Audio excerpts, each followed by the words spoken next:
Kung nagkakamali man po si kabiyahe ninyo, marami tayong trial sa Nero dito. Pero kailangan natin magpatuloy. Hindi natin kailangan, pag nalugi tayo, uhinto na tayo. Dito, another venture to eh. Another ventures talaga, kabiyahe Roger. Tapos ito, pag-aralan natin, huwag tayong matakot mag-invest. Kasi kung ba, utang kayo. Utang kayo pang-invest. Kaya total, kung hindi mabayaran, wala naman problema kay... Sinong pangalan sa utang? Ikaw na? Ako nga. Di ikaw makulong? Kaya better late than never. Dati pa ito in-implement namin ni kay Roger. Pero ganun talaga sa buhay. Ano dati? Ngayon na ang tamang panahon. Hindi dati. Iba naman yung dati. Okay. Yeah, no regrets na sa dati. Ngayon ang tamang panahon. Ang tamang panahon. Sabi ni kay Roger. Better late than never, but this is the proper timing. Wala lang na sa atin.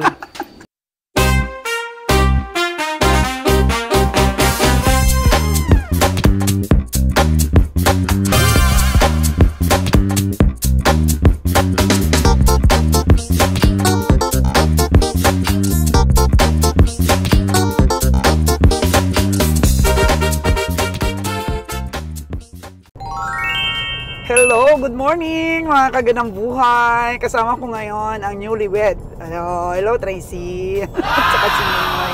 So papunta kami mga kaganang buhay sa farm for today. At medyo maganda, full of energy po ang inyong kaganang buhay ngayon.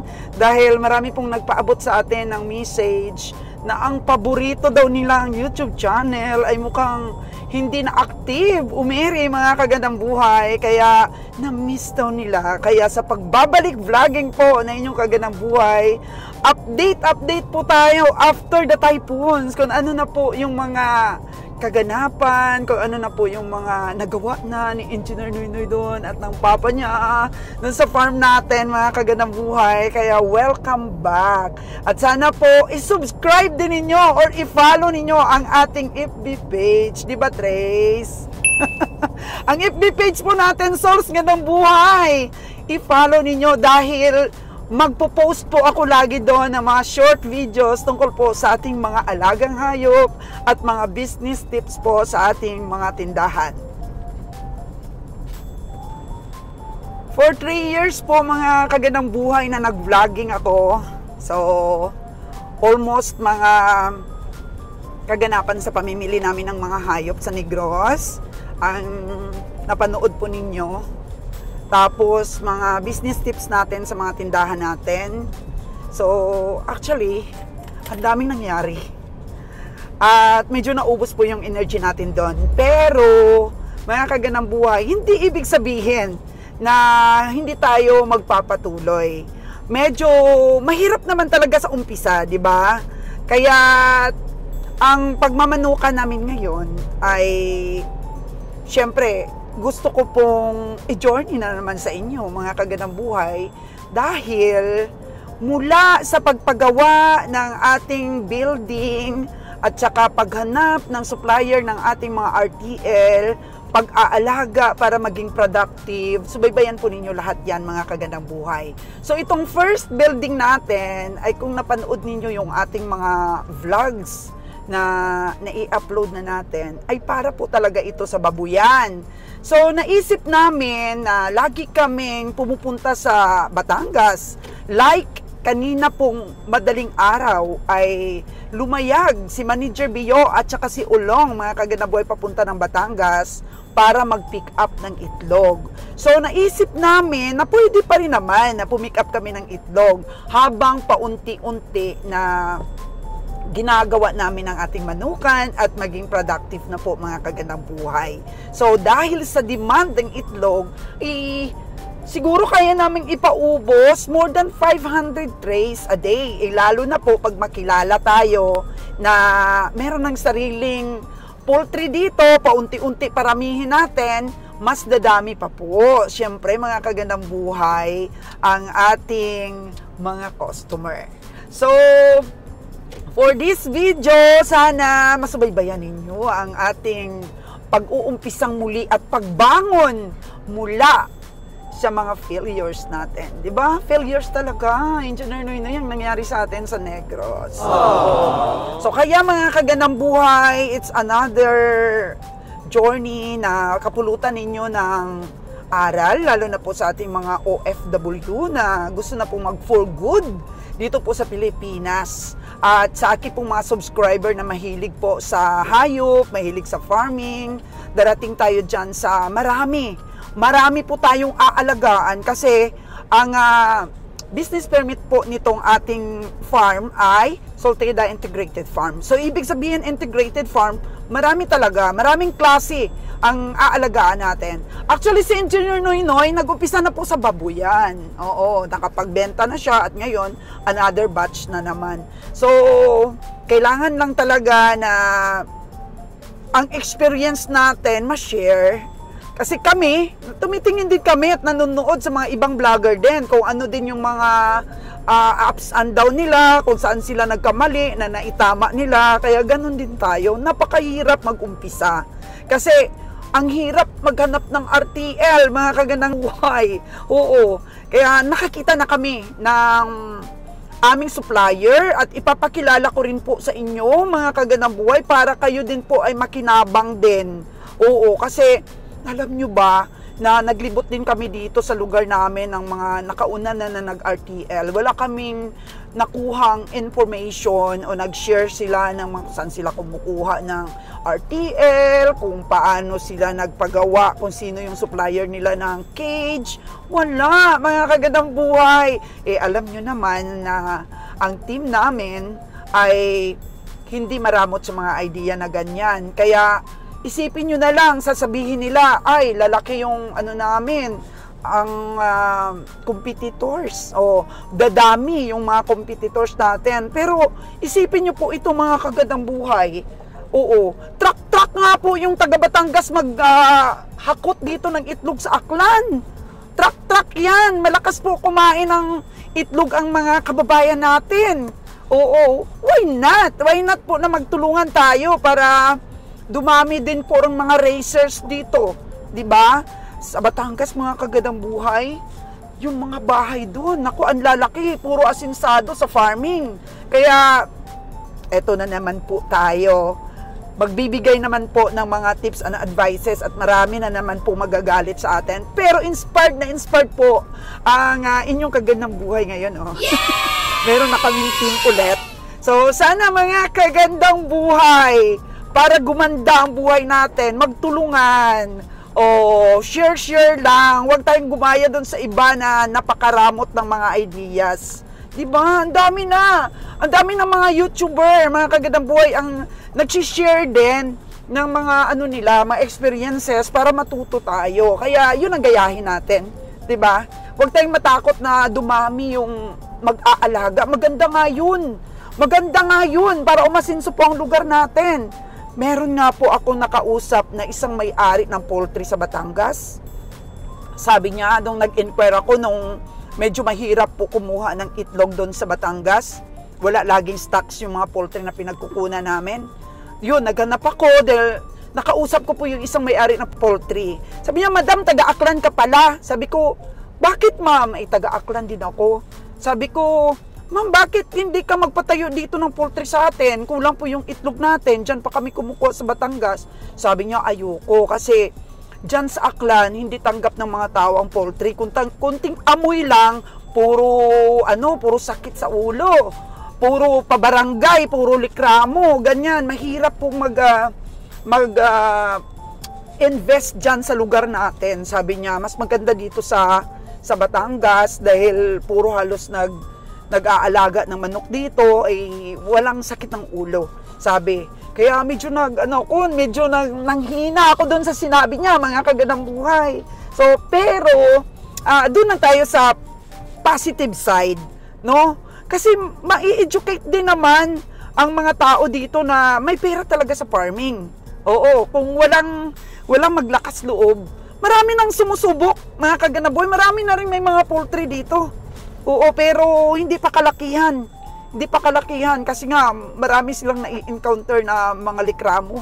Kaya sana kami ay mapagtagumpayan natin ito mga kaganang buhay, yung journey namin na pag-umpisa. So, una-una, mahirap talagang malaki ang puhunan. Yun talaga dapat ang i-consider natin, tsaka yung lugar. So, kung wala naman tayong sariling lupa, mahirap din.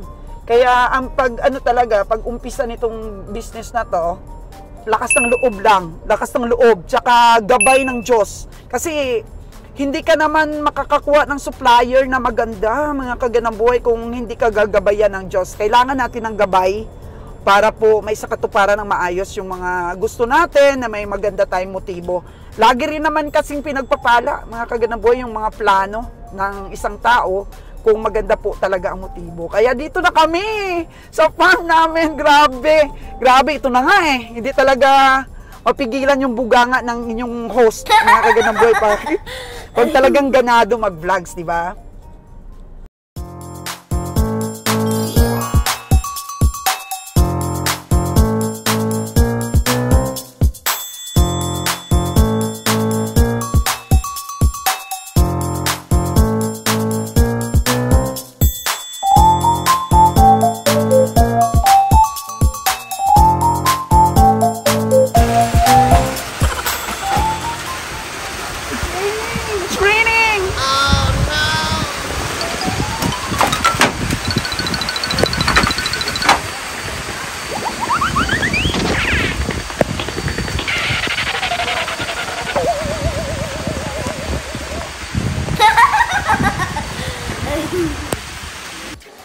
Charan! Mga kaganang buhay, magkano na kaya ang gastos ni Kabiyahing Roger dito sa building niya?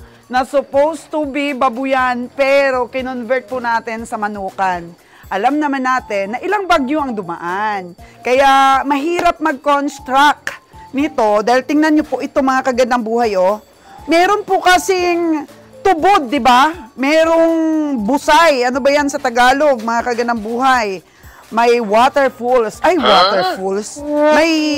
Meron pong hindi tumitigil sa pagdaloy na tubig dito. Kaya mahirap gumawa ng pader. Mga kaganang buhay, kung makita niyo may mga tubo-tubo yan, oh. Ayan. Kasi malakas talaga ang tubig dito. May sarili po talaga siyang mineral. Pinagkukunan ng tubig na dumadayoloy ng kusa at tuloy-tuloy. So, ito na siya. Bawasan pa to ba ang lupa, Doy? O, bawasan, sabi. Hi ka nga muna sa ating mga viewers. Ito po yung contractor namin, no? Ayan po, mga kaganang buhay. At balak po ni Kabiyahing Roger na itong building na to ay extend pa hanggang dito. Sayang pa kasi ang place. Ayan, i-extend pa niya yan. Ipo-flooring lang po muna ito. And good news, mga kagandang buhay, dahil yung supplier natin ng manok, RTL, ay titingnan niya muna itong lugar natin. Bigyan niya tayo ng tips kung ilan ba ang pwedeng ilagay niya ditong cages. Ayan, sa kanya po tayo kukuha, kaya mas magandang makilala din po ninyo ang ating supplier. Yan, yung iba ayaw nila ipakita. Pero tayo, napaka-bless niya dahil dadami ang customer niya, mga kagandang buhay. So, recommended by Sir Michael from SEDC. Ayan. Kaya, medyo tiwala kami. Dahil, ang SEDC, maganda yung mga feeds nila, nasubukan na namin. Gwapo. Gwapo po yung production ng mga nangingitlog namin, mga itik at saka... Ayun niya sa camera. At saka yung ni Ron, yung pugo, mga kagandang buhay. So ito ba yung septic tank natin para sa baboy, di ba? So, ewan ko lang kung magagamit pa natin itong septic tank na to. Ayan, tignan niyo, medyo malaki. Medyo malaki at saka medyo malaki din ang gastos, mga kagandang buhay, dahil sa pag-develop natin ng lugar nito, masyadong matubig. Yan. So, na-close na ni Kabiyahing Roger dito banda. Kausapin natin siya kahit ayaw niya sa camera. So, So, ito project na to, ito ang bumubuhay ng dugo ni Kabihang Roger sa araw-araw. Pero, hindi naman araw-araw yung trabaho dito. Gawa na ng sama ng panahon. Kabihang Roger, oh, nalagyan na pala ng pader dito. O, saan na yung tubig dyan na dumadaloy? Doon na, sa kabila? Wow! Kamusta ang project na to? Pasok tayo construction. Construction na lang tayo ngayon, mga kabiyahe. Wala, hirap talaga ang buhay natin. Yes! Medyo tagilid tayo eh. Wala tayong pera. Mayroon kasing bukal dyan, sabi ni madama eh. Yung bukal, gabulwak-bulwak ang tubig dyan. Gabulwak-bulwak. Sa Tagalog pa, gabulwak-bulwak. Bulwak-bulwak. Oh. So, Bulwak-bulwak, kakibo-kibo ba? salamat kay Engineer Noynoy, oh. Oo, na ano nila, tsaka kay, dalawang nunoy dito. Oh, mga engineer. Saan, pa, nunoy pa yon? Yung isa, mabilis mo lumiksi yung isa. Yung isang nunoy, mabilis lumiksi. Yung isa naman ay, ano yan, divers. Kastil yung buhangin. Ay, itong isa na to, naka-ICC pa. Pag napunta dito yung mga grupo ng ICC. Nunoy din yan? Oo, nunoy. Oh, nunoy din yan. Okay, bakit ka nag-hire ng mga tao na puro nunoy? Puro ba magagaling ang mga nunoy? Tapos yung ano mo, yung contractor mo, dudoy. Ganda palang combination yung Kabihang Roger. So ayan, binabawasan ng lupa. Tapos dito, mag-extension pa daw? Totoo ba yun? Mag-extension ka pa dito sa pinatatambakan mo? Wala na tayo extension eh. Wala na tayo pang extension dyan. So, Gagawin kong special mountain dyan. Ano yung artificial mountain yan dyan, Manda? so ito po lalagayan ni Kabihang Roger ng ano Yan dito, Banda. Ano yan, bahay Nonoy, Tagayan. Tagayan dyan. Oh, Bahay ni Tagayan, Nonoy, tsaka nandyan yung inuman ng tubig. Ano yan yung water section. Nandyan yung vitamins natin, nandyan yung ating tubig para pakainom sa ating mga biik. Oh. At the same time, dyan natutulog yung bantay mo. Pindis ka niya, kung matutulog siya dyan. Pwede naman siya pabitay-bitay lang doon sa duyan. So, yan po yung update ngayon. So, nagpe-prepare na po sila para mag-flooring. Ipo-flooring na po itong area ni Kabihang Roger. So, shout out po muna yung mga, mga loyal subscriber na laging nakaantabay sa ating mga vlogs. Sa ating mga subscriber dyan na talagang tagal na tayong hindi naka-ere. Hindi tayo nagbablog na. Sa akin lang kasi, ayaw ko na rin mag-vlog. So lang dito kay Madam Sols, parang napipilitan tayo mga salita-salita dito eh, pakunti-kunti. Basta kami ngayon, nasa construction, kami, business. Construction business? Kontrata kami building. Contractor ka na pala ngayon? Construction business na. Kontratang building. Tapos, kung sino may gusto dyan paggawa ng poultry, dito lang kami. Aba! Kami po nangontrata na lang. Aba, ganda yan Ngayon ko lang nalaman yan Mas maganda yung mas marami kang may income ka araw-araw kaysa ayaw naman negosyo, mahirap eh. Construction na lang tayo. Aba. At sino yung leader mo? Yung contractor mo doon? Yung contractor ko yan Si Ludoy? Ludoy, daming contractor dyan yung Maliksi, contractor din yan.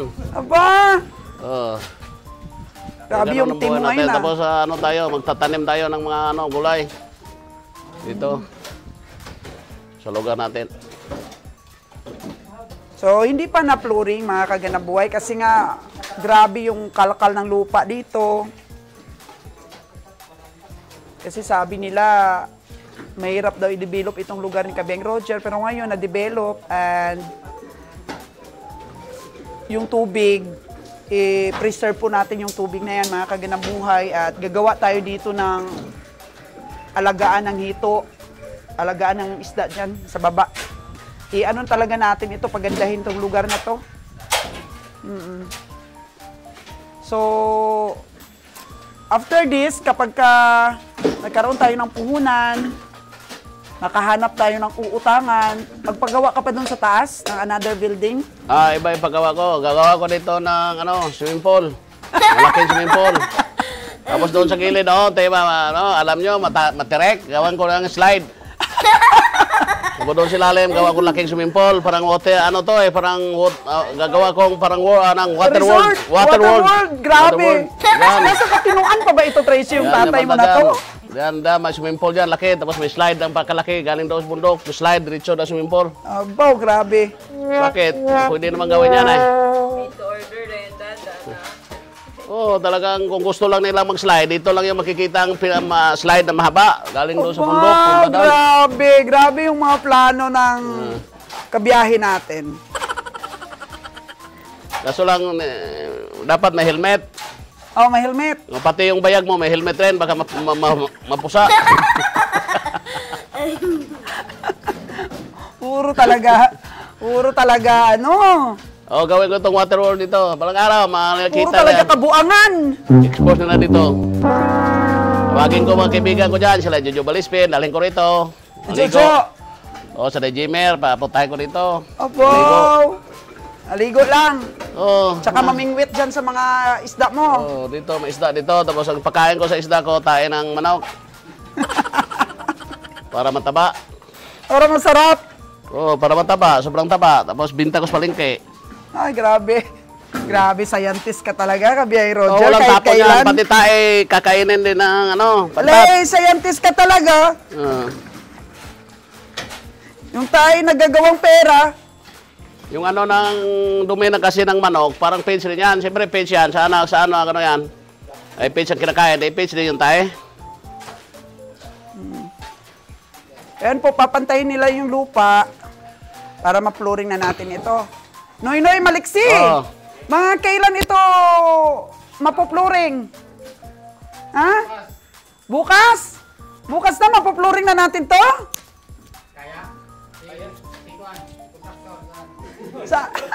Si kontraktor! Bukas? Pero yung kanal dyan, di ba? Lagyan pa yan ng ano? Lagyan na ng hollow blocks din? Walang problema ang trabaho sa construction. Alam na natin mga tao dyan. Pero ang flooring na ito, bukas pa siguro. Sa sunod araw pa. Sunod na araw pa daw, sabi ni Kabeng Roger. So ganito ba yung mag-compact ng lupa? Ganda pa ng exercise to Karoon ako ng muscle. Para madasik. So ano ba yung area nitong building mo? Anong area? Anong ang sukat? Oo. Ang sukat nito, mga 60 by 50. 60 by 50 60 feet. By 50 feet ang lapad. So, ilang ito? Ilang ganyan? Ilang pahaba na may manok na nakalagay? Ay, hindi natin alam. Kaya nga tatawag tayo ng technician. Okay. Para may recommendation ka sa kanila. Kasi ito baguhan lang tayo. Hindi natin matansyaran. Kahit may calculator pa tayo, hindi rin natin matansya dahil ang sukat ng mga kgs iba-iba. Oo. Dapat makabase po sa ilalagay nilang kgs ang laman ito. Yun ang tamang dyan. Pero ito pa lang, magkano na ginasto mo? May idea ka? O wala na? Ay, wala na. Dito? Ay, wala. Hindi na ako makabayad dito sa utang ko rito. Laki na nitong gastos ako dito. Grabe yung pahukay mo, no? Pero dito, itong building na to, ang una-una natin na pag-alaga ng manok. So dito lahat manggagaling yung pagkatuto natin. Dito tayo muna establish natin yung tamang pag-alaga bago ulit magpagawa ng iba pa. Wala, dito lang talaga. Ito ng chances natin. Which is wala na tayong ibang dito na tayo babawi siguro kung makabawi pa. Kasi sa ngayon crisis kayo, masyadong bagsak yung ekonomiya natin, kaya focus tayo sa agriculture. Kung nagkakamali man po si kabiyahe niyo, marami tayong trial and error dito. Pero kailangan natin magpatuloy. Hindi natin kailangan pag nalugi tayo, hinto na tayo. Dito, another venture to Another ventures talaga, Kabiyay Tapos Roger. ito, pag-aralan natin, huwag tayong matakot mag-invest. Kasi kung ba utang kayo. Utang kayo pang-invest. Kaya total, kung hindi mabayaran, wala namang problema. Sinong pangalan sa utang? Ikaw na? O, O, di ikaw makulong.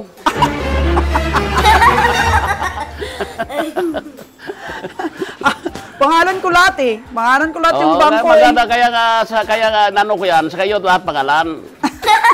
Eh, para kung sa akin, hindi ako maipit. Napakasama mo naman, Gabeng Roger. Ay, pangalan utang. Sa lahat naman ng aspect ng ano natin, mga business natin. Kabiyahe. Sinupruntahan kita. Dito kabigat po itong ating, ito ang tawag na ito kung sa English, parang compactor. Mano-mano. Yan. Oh. Tapos Tagalog, ano to, pagsiksik, no? Pagsiksik, no? Siksik, siguro, pagsiksik. ganon. Kasi Cebuano, pang palo-palo, pamalo. Yan. Grabe ah. Oh. So narinig nyo mga kaganang buhay, huwag susuko. Ano natin dito kasi, ganito lang yan. Marami nagsasabi kasi masyadong negatibo eh. Yung naririnig ko diyang iba, sa mga nagbablog dyan na mayroong mga manok, may nag-alaga ng manok, na mayroong nag-alaga dyan, tag 96 heads, 48 heads. May nakikita ko, pinapaliguan pa eh. Imagine mo, paliguan mong manok. Oh. Oh, kung 1,000 piraso, kailan mo matatapos kung paliguan mo yan? Oh, ngayon. Kaya yung mahirap natin mga challenge yan, kung susundod sa'yo, mayroon mga rami tayong basihan eh. Yung iba pinapaliguan eh. Pero ito, open naman yung building mo, oh. Tsaka, ano pa, elevated. Sa ngayon, ang temperature niya nasa 27, 25, 26 degrees. So, grabe, malamig. Oh, 27, 28 ang temperature na ngayon. Grabe. Mainit pa, Ton, 40 degrees. Wala, susunog na yung balat mo yung 40 degrees. Nasa 28 to 29 degrees.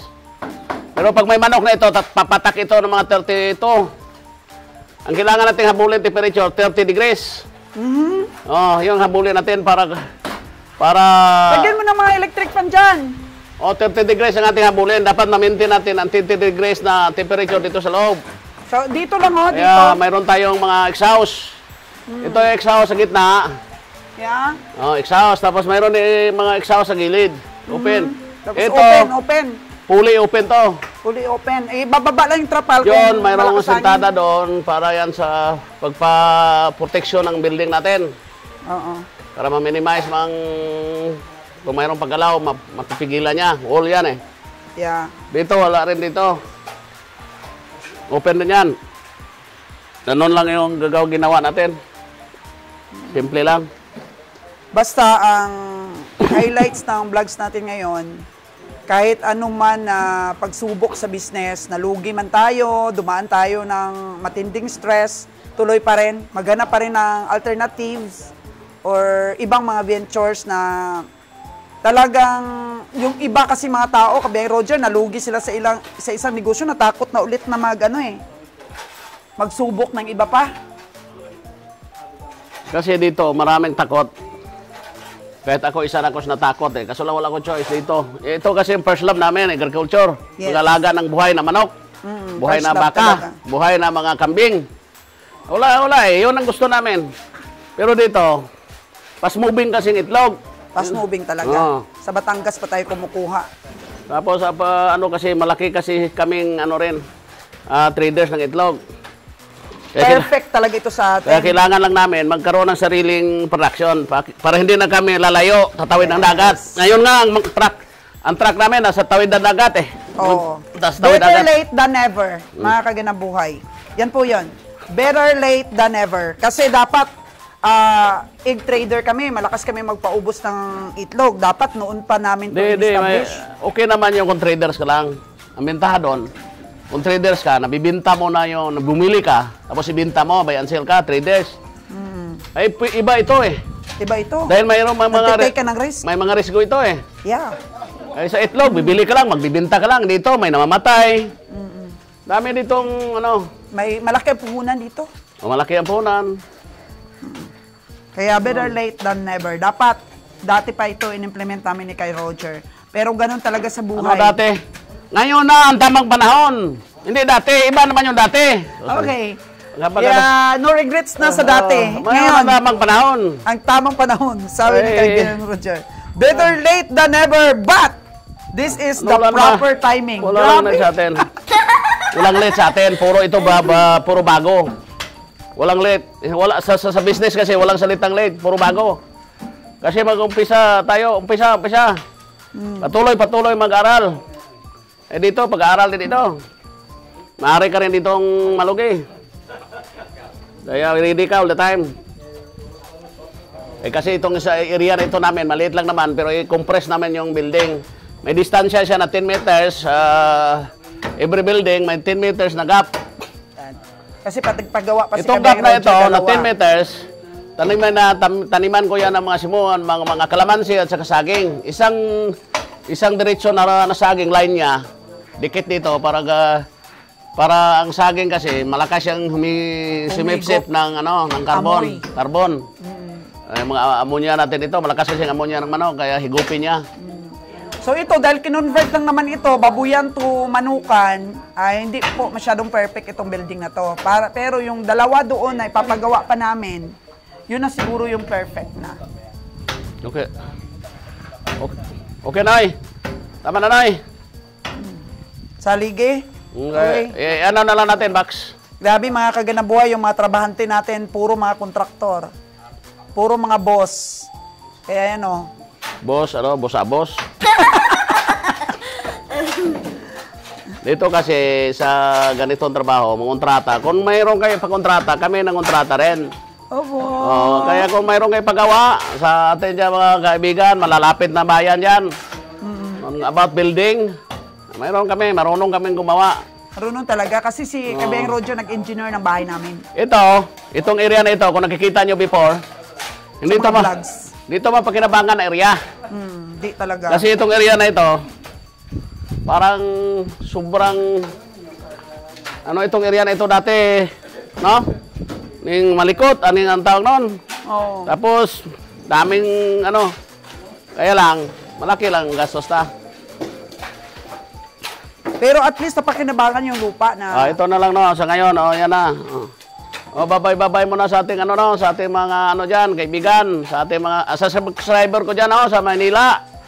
Mayroong na-surprise ako nung pumunta ko Manila, mayroong lumapit sa akin, napapicture.